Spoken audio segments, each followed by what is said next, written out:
Hey, what's up guys? My name's Mark, or MCB Game here, and welcome guys to another video. And today guys, we have a special one for you guys.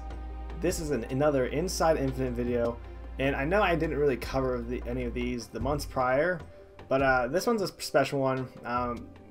Pretty much the reasons why: time, I'm busy anymore, but I really wanted to, once I saw this one was coming, I wanted to do this video with you guys, and here it is. We have the Inside Infinite.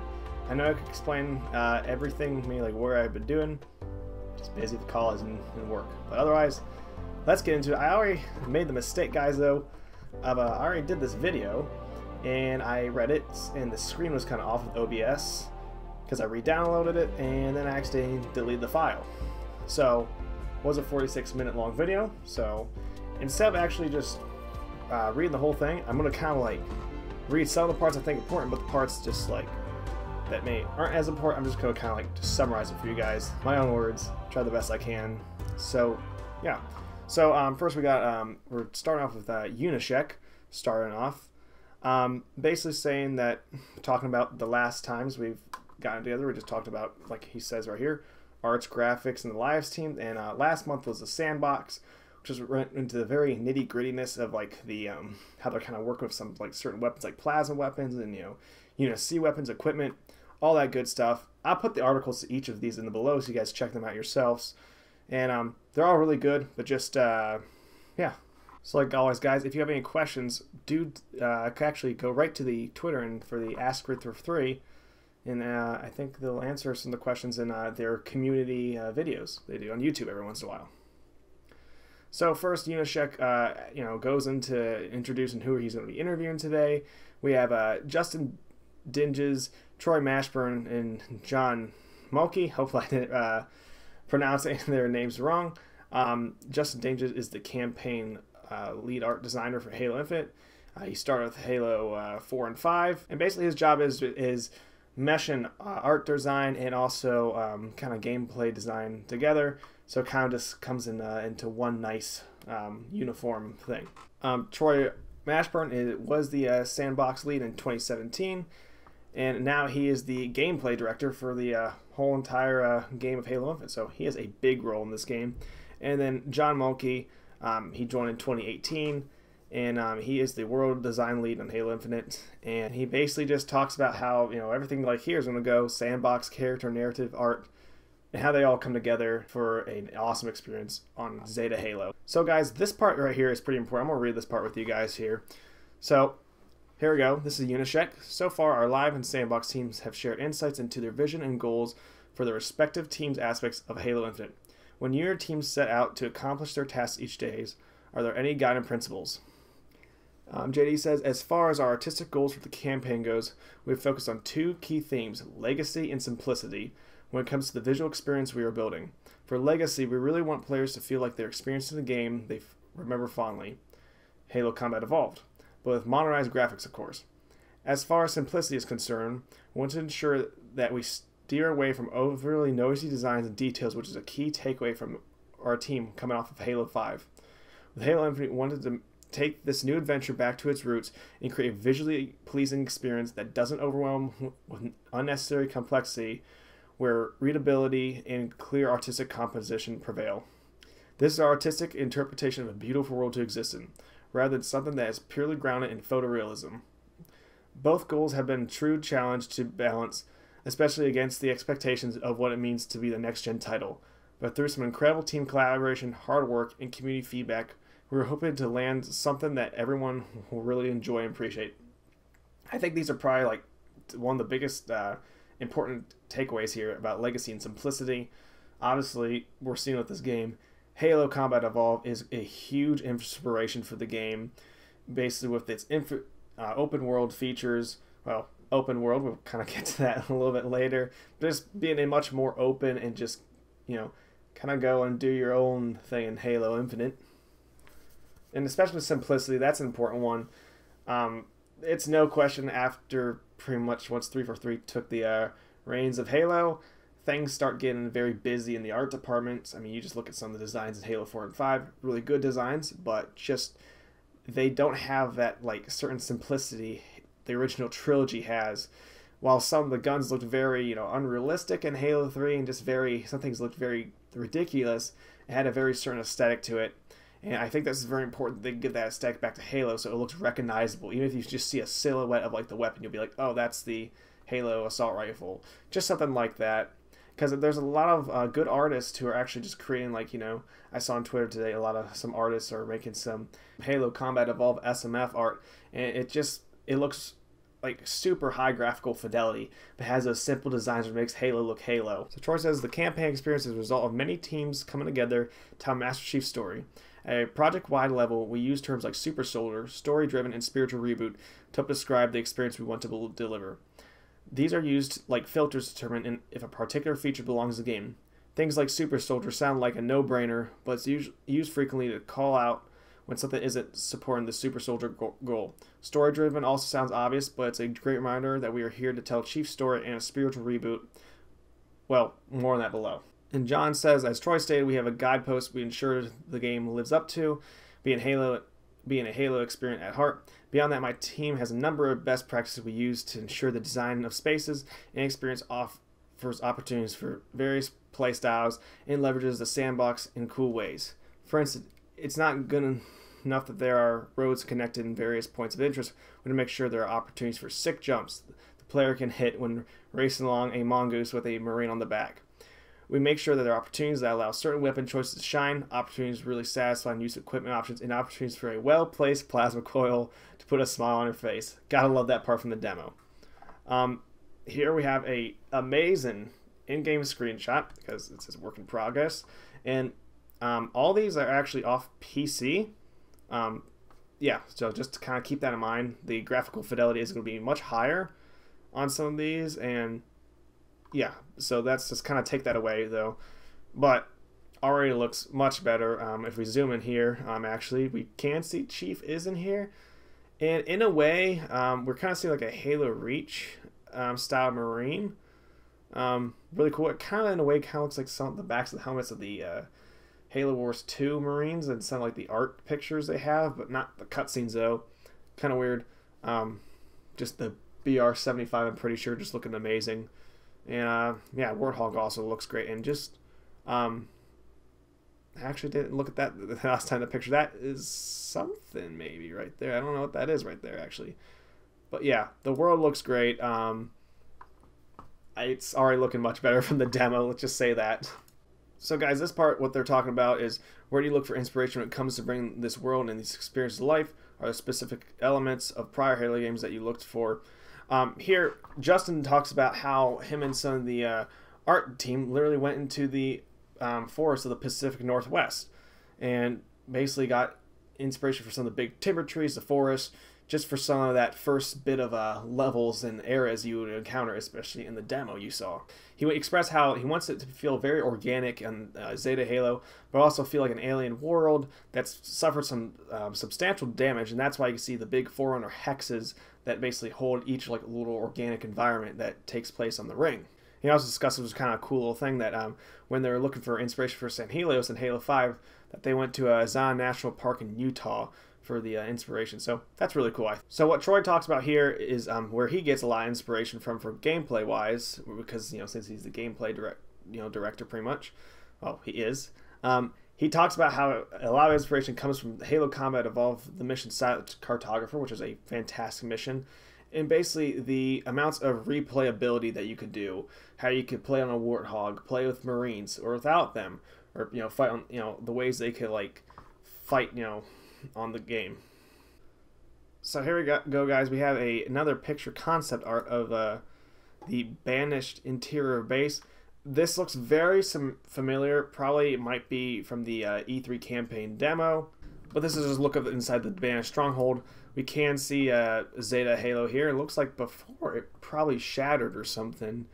Very similar to that one clip where it shows before the ring shatters in the campaign demo. But we see some sort of writing. I don't know if it's San Helios or Brute. I can't say the technical species name for Brute, so I'm not going to try and butcher their name, but I can't really tell. Hopefully someone can maybe interpret it and figure out what it is. So I thought this part was kind of important, guys. He says, we've talked about a fair amount about Halo Infinite being a spiritual reboot. What does that mean for you and your specific perspectives? From an artistic standpoint, it means that we want to both introduce new and old players to the Halo with the iconic Halo energies from the original games we're built on. We want players to have a sense of awe and wonder as they step into the world we are building. This goes back to our goals of legacy and simplicity that we constantly use as our lenses to make artistic decisions. As a prime example, we have specifically chosen to begin Chief's journey on Halo Infinite within the Pacific Northwest forest biome on a new Halo ring, a deliberate ode to the past. Another good example is how we have taken the visual design of the Jackals and Grunts back closer to the appearance of Halo 3 and previous titles, which I'm happy with that. Even though I do like the Ibishi and Jackals in Halo 4 and 5, it just kind of, I think just the better, older silhouette of how it looks just brings that, feel of nostalgia. We want players to feel nostalgic familiarity with these designs, like meeting up with an old friend as they experience all the Halo Infinite has to offer. Spiritual reboot is a term we use to describe our approach to introducing new ideas while staying true to what it felt like to play the classic games. Feeling is a key word here because we want to evolve by creating new experiences, new opportunities, but still maintain the original essence. The Grapple Shot is a great example of adding something new that is also supercharges things you are already familiar with, like Clamber or Melee. You are familiar with clambering up a double stack of crates, but the obstacles in Infinite are larger and more organic. The Grapple Shot gives you the same fluid motion as a clamber with a greater range to get to more locations quickly. Also, if you're a huge fan of the Melee, like I am, you're going to love grappling towards enemies and land the powerful knockout blow. So satisfying. When I was looking at possibly joining 3 for 3 to work on Halo Infinite, it was the spiritual reboot concept that had me incredibly excited to make it absolutely mandatory that I join the team and help with this project. For Infinite, we were looking to deliver the promise of the original ways that limitations of time would not allow the team to fully explore. Zeta Halo invites exploration and discovery. The stories to be found in the player agency is that how you utilize a robust sandbox of tools to overcome a mission or encounter. So yeah, guys, this part was actually kind of exciting here. It's a little audio file. I'll let you guys listen to it. Yeah, so enjoy this little portion here, guys. How many now? 16 systems shut down so far. Seemingly random locations. I'm attempting to lock her and the others out of the main... You will not be able to stop her. She knows more about how this all works than, well, anyone. Dr. Halsey, John. what's the plan? The plan? Right now, we are in survival mode. Again. Cortana's message has spread across the galaxy. Most sentient AI are siding with her. Against us? Yes. But maybe not you. Tell me, John, what was the last thing she said to you? She said, goodbye. Okay, so yeah, that's pretty exciting. That's obviously some sort of campaign cutscene. I am pretty much guessing from there. Confirms Halsey is coming back. And I'd say for the part maybe like how Halsey said that like maybe she won't target you, kind of goes back to that Halo 5 scene and basically how she puts Chief and Blue Team in the Cryptum to protect them from the events of the Guardians. So I think that's interesting. You'll probably see a lot of the lore guys probably getting really excited about that. That's just kind of my little thought about that. I mean, it could probably go deeper, but that's just kind of that. I have no clue who the other voice was. Just probably some sort of a Marine or just, you know, member that's on deck or some in lab on one of the ships or they're on a base. So this part, guys, here basically talks about if in designing the game, if the art team just kind of gives like a concept of how they want the game to design and then the gameplay designers kind of like layer on top of that, or is it vice versa? Does the gameplay designers and the, you know, they kind of like put the concept and put like the, you know, the actual world space there first, and then like the art team kind of just builds upon that.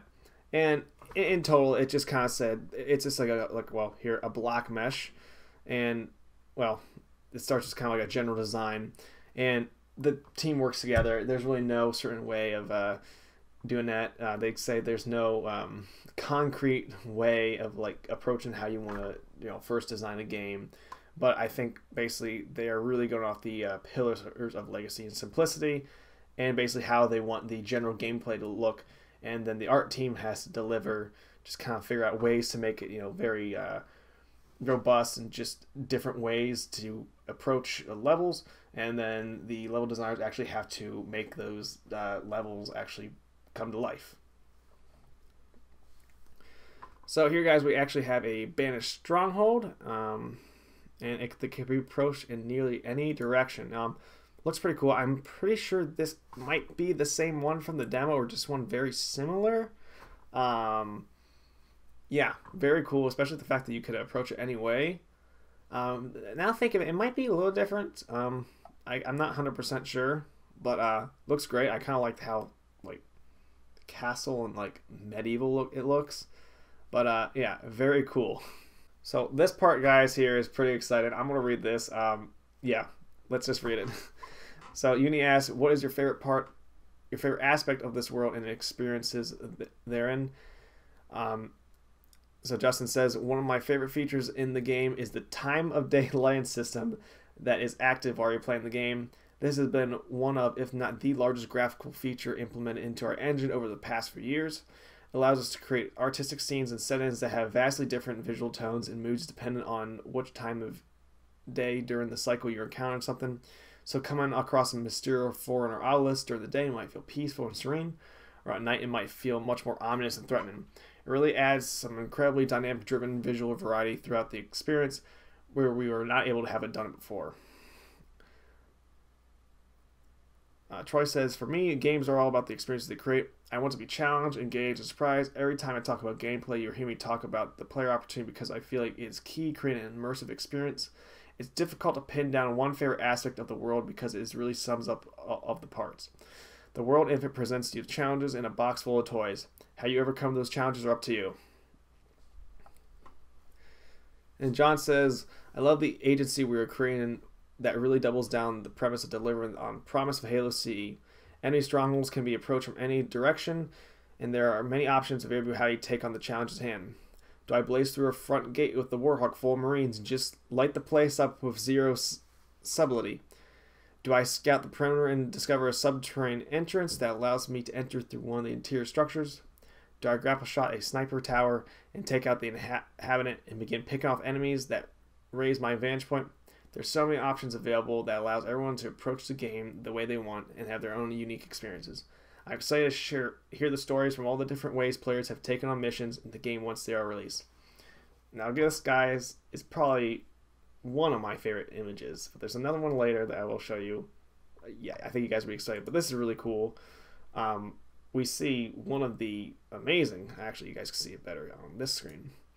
One of the amazing iconic, I say, Forerunner beam towers, and then we see here the cycle a day, which, yeah, and these are on PC, and for work in progress, guys, this looks like amazing. I mean, I love just the skyboxes look amazing, and another key takeaway feature, guys, is the clouds. They're putting all sorts of clouds in here. We see, Sirius and Alto. I don't know if I have that right. I remember I learned about them, but just the fact, we see multiple clouds. Looks like we have some sort of storm clouds. Yeah, it's just amazing.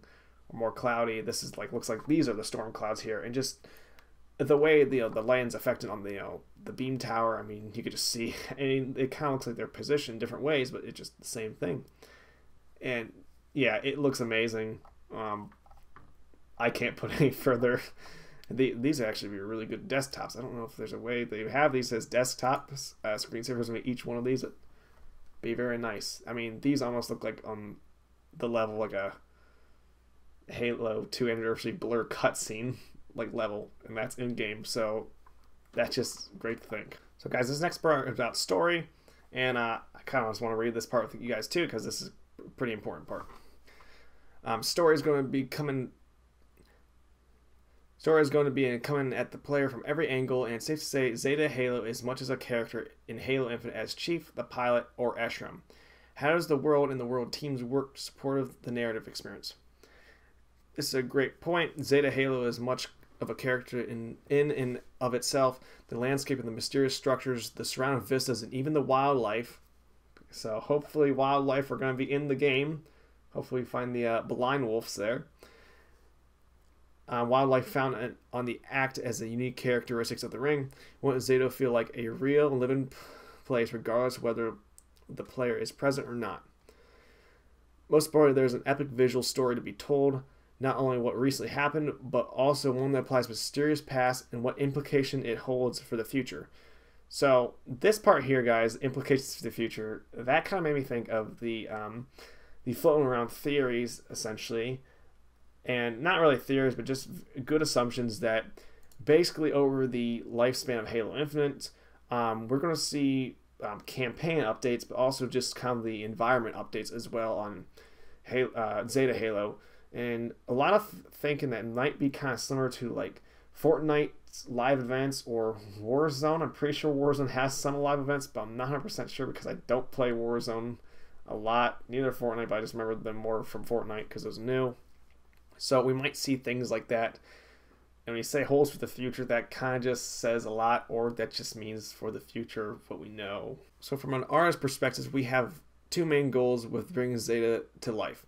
First, to visually show what has happened in current times with the violent occupation of the Banished forces and how it has shaped the landscape of the ring. And second, to create mystery and intrigue around Zeta's past and ultimate purpose. Intertwining these two major story characteristics of Zeta has an awesome and rewarding challenge. Players not only experience the immediate story of Chief's reawakening to confront the Banished and Cortana. That's the first mention of Cortana. Well, we've heard, but there's that little audio thing up there. But if they look around, they might find glimpses of the future as well. So that part's cool, future as well. Hopefully we could find some things. And with the Zeta's past of being if the palace is a pain, because there's more, we might find something about like a flood outbreak that might bring the flood back. Who knows, but it'll be a dream. Troy says the ring definitely has its own story to tell, and the environment artists have done an amazing job bringing it to life. Memories of past battle scars the surface, and evidence of bigger events can be seen in the fractured chunks of the ring floating in the sky. This is something I really care about, and because I am more of a show me, don't tell kind of player, I find discovering things and figuring things out for myself go much further to immerse me in the world. There are missions that will pull you through the golden path of the primary narrative, but more than any previous game, we're breaking down the walls to create a more open play space offering exploration and discovery. What is that odd tower in the distance? I see a smoke signal over that ridge. What is the source of that odd hum? Go find out. There are entire stories to be discovered. I'll describe the experience offered to Zeta Halo as Halo Unleashed, because of all the experiences and stories you love from Halo presented in the world, we have so much more freedom to explore the discovered unexpected adventure. So guys, right here, this article, this part of the article really dives deep into, not deep, but basically the importance of the grapple shot in Halo Infinite, and how the grapple shot was pretty much a big element of how they were designing the overall game and art direction, because with the gameplay, it is a huge factor because they have to basically layer the whole entire world up so you can have ways of grappling anywhere you want, and they kind of keep going with just like, if you see it, that's where you can go in Infinite. So I am hoping that it stays true, but we can only hope. But yeah, the grapple shot is very important to them. However, there's a part that John does mention down here, so I kind of want to read this part because I just kind of forgot about it for a second. The grapple shot is super fun in the traversal options it provides, but also allows for pulling weapons to you, pulling an explosion fusion coil to you that you can then throw to take out a shade turret or grapple to, and launch yourself into an enemy to land a powerful melee attack. Beyond the undeniable fun of the grapple shot, you carry around another 3 pieces of equipment with their own unique rules and the utility that you can quickly swap around at any time. The combinatoric play that you can create in way opens up astounding numbers of play options, and I cannot wait to see what YouTube videos people are sharing show off their moves that we never imagined when developing them. So, I mean, with that, you can just see that there's going to be, the grapple shot's going to be with you pretty much all the time, in campaign at least, but multiplayer, it's going to be a piece of equipment that you could pick up. And I don't know how I think it's going to be with having 3 other pieces of equipment. at the same time with the Grapple Shot. Kind of made me kind of think, oh, is that going to be like too much power in campaign, or just kind of a lot to juggle with? But who knows? It might make the gameplay interesting, but I have good faith in them. Guys, this is my favorite screenshot here. This is the first in a while a brand new screenshot of the in-game campaign. And yeah, just take that in, guys. Take it in. I mean, the sniper rifle looks beautiful. The Forerunner just, I mean, huge monolith, looks amazing. I mean, this is something, you know, you would see like in concept books or, you know, Halo Mythos type of concept. Just looks amazing. I think to take note, we look down here at the in general just equipment. Well, it is now down at the bottom right. I kind of prefer when it was up here. I can't exactly remember which side, but you know, one of the two. I played Halo for all these years, and I don't remember exactly what side. But we see they are on PC. Right here, guys, is actually the Disruptor, from what we know. And the only reason we know this gun is, well, through toys. And there's no quite, like, no, like, for sure, knowledge of if this is either a human weapon, a banished weapon, or a foreign weapon. With the name Disruptor, I mean, we don't think that it's something like an offensive weapon, probably something that disrupts. So who knows? This seems like some sort of like that sling grenade. I think we saw like in the campaign demo. I'm not sure what this is exactly. It could be some sort of a armor ability, or I don't know, some sort of equipment, not armor ability. Oh God! But yeah, you can obviously see the grapple shot here, right there on Chief's wrist. And let's just kind of look at that sniper. I mean, yeah, graphically, I mean, this game looks much better. I mean, since it's a work in progress, you do look at some of the textures. Yeah, they're a little weak in some areas, but still much better than what we saw in the demo. Skybox, absolutely beautiful. And Zeta Halo in the background, amazing. So let's get back to the article, guys. This part, guys, just basically talk about the importance of co-op. Basically how you could lone wolf it and just still have the amazing gameplay experience. And just with co-op, you can have different play styles, especially with the huge sandbox and just the huge open world. Just some of the crazy stuff they're going to see excites them. Also excites me as well as a Halo player.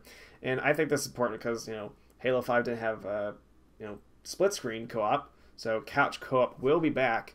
And also the Halo 5 co-op was really bad because the reviving feature. Yeah, so let's forget that. So this last part, guys, here is just basically them saying in the remaining months and just anything for just general thanks just for the time to speak, and they're going to be basically just doing some final bug fixes and just ranging from floating trees to T-posing enemies. So yeah, I kind of thought that might have been a little jab at Cyberpunk, because you guys know Cyberpunk AI has a tendency to assert their dominance on the player by T-posing on them. So I don't think we want to see Craig T-posing on us. So I actually want to read some of this part for you guys, the Tales from the Trenches. This is when they kind of like go and just ask, I'm not specific to what the article is achieving, type of topic, but just kind of like members of the dev team, just kind of all across the board. So yeah, in each month they do it, just going into this. So here we go. This year I am most excited to see the efforts that the graphics team has come together. My main focus is, as a graphics producer, is partnering with engineering and leadership to set and prioritize goals, as well as resolving blockers and empowering our engineers to do their best work. Following the campaign demo last July, the team has been continuously iterating on outstanding graphics and lighting work to deliver more immersive experience. This additional level of polish required the coordination of multiple disciplines such as graphics, lighting, environments, characters, sandbox, and more. This team effort is finally coming together, and we are very excited to share some of the results with our community today. In the same spirit, we've regularly been reviewing Xbox versions of Halo Infinite with our multiple partner teams, and while a work in progress, images we are presenting today are captured on PC, which will dive deeper on a future blog post. We're committed to deliver a great experience and high level of visual fidelity across all platforms. Alex Lidabolocat, graphics producer. And also, the part where he talks about the next update, guys. So up here, guys, Unisheck does say what we're going to see next month. I know it's kind of going backtracking. So we talk about the audio team, what they've been up to, which we've seen a lot of videos of the audio team over many months, especially Zoiga the pug, making very flood ominous noises. And also, April, they'll be talking about the PC team. So, and how that's all going to be going down, which is very exciting. So here, guys, basically Sam Hanshaw, the live producer, talks about just basically how they've just been running to a lot of walls and just with the current flights in-house right now. But basically they're you know, making progress. January they had a lot of walls, and now they're getting around the walls, and they're kind of basically identifying all the walls and learn how to get around them. Here, this is kind of one of the ones that I kind of like to listen to. But from a weapon icons to integral gameplay systems, the UI UX teams have had eyes on a wide variety of content going into the game. And a longtime fan of the series, it's been incredibly rewarding to see everyone's passions work their way into different nooks and crannies. One of the things I worked on is the out of bounds HUD warning, and I like to think the lore level in me helped make it equal parts informative and immersive. Since the world is pretty large, I doubt many people will ever see it, but any that do might get enjoy some of the dorky humor that if they pay close attention enough. That's from Eric Richter, the UI designer, which kind of, you know, makes me hope more. If you really see it, you could go it. So, yeah. And basically, this is Michael Score for the Forge lead designer, basically saying that they're hard at work at Forge and everything's going, you know, pretty good. Just they're moving along. And here we guys have another in-game screenshot of some Banshees just kind of flying across the Halo ring. What did it say? Capture a Banshee and fly to a floating ring fragment across the gap of stars. And yeah, just look at that. And there's that one particularly right there again. I don't know what that particularly is right there, that thing. It looks like it could be a ship. But yeah, I mean, it looks amazing. Yeah, I can't complain. Everything looks great about this game. It just, the hype continues for this game. And guys, here's the last word from good old Joseph Staten. As you read this month's update and look at the screenshots, you might have the same question I did when I joined the team last fall. What kind of game is Halo Infinite? Infinite's world is incredibly large, and the vast combat zones connect seamlessly to each other. Its vistas are filled with adventures that entice you to stray away from the Golden Path story missions. From a distance, it might appear we're building an open world game, but that's not really the case. We're making a Halo game, a sandbox shooter, where our goal is to make you feel like the most powerful actor in a rich, emergent sci-fi combat simulation. For example, if you zoom into some of the month's screenshot, you might catch a glimpse of the wildlife that inhabits the ring. Halo Infinite's campaign doesn't have a crafting system, however, and you won't be able to spend time hunting and skinning animals to make better gear for Master Chief. Spartan wears Mjolnir assault armor. They don't need leather boots. What will you spend most of your time doing plumbing from a rocky... What you will spend time doing is plummeting from a rocky overlook into the heart of enemy patrol, eliminating their leader with a well-stuck plasma grenade. Use your grapple shot to pull his weapon off the ground into your hands, and then empty its magazine into the rest of the patrol, scattering nearby wildlife back to their burrows. Which is to say, we've designed Halo Infinite so you're freer than you've ever been to do what Spartan super soldiers do best: survey a battlescape, plan your attack, engage the enemy, deal with whatever surprise the sandbox throws your way, and rearm for the next battle. What's the difference this time is that you have more freedom than ever to choose the path through the world, follow hidden cave systems to a well-guarded fortress, wind your warhawk through a fog-filled mountain pass, capture a Banshee and fly to a floating ring fragment across a gap of stars. A strong narrative remains at the heart of Master Chief's adventure, and your journey between story missions is entirely up to you. So then what kind of game is Halo Infinite? It's the most open and adventure-filled Halo game ever. It's a Halo game we could only dream about making 20 years ago, and we can't wait for you to explore it. So basically, yeah, it's not an open world game commonly like you'd think. It's just a really, really big Halo game that derives a lot of inspiration from Halo CE with its huge levels. So yeah, guys, that is that. It definitely was a longer video, guys, but I know it kind of was a little strange one. in terms of video, I know, and we didn't look at this picture, but I think we've seen it before, just Zeta crack. So, but yeah, I know it's just, like I said, a little different, long, but I really want to make a video for you guys. It's Halo, and don't worry, once Halo, if it does finally drop some more and more juicy information, I want to start just getting back onto it, you guys. And once some flight comes, guys, we're going to be doing some gameplay. So I'm going to quit rambling, guys. Leave a like if you enjoyed the Halo Infinite news. Leave a comment what your favorite news or screenshot is. I know mine's the sniper rifle screenshot. Beautiful screenshot. And yeah, guys, I'll see you in the next one. Have yourself a fantastic day.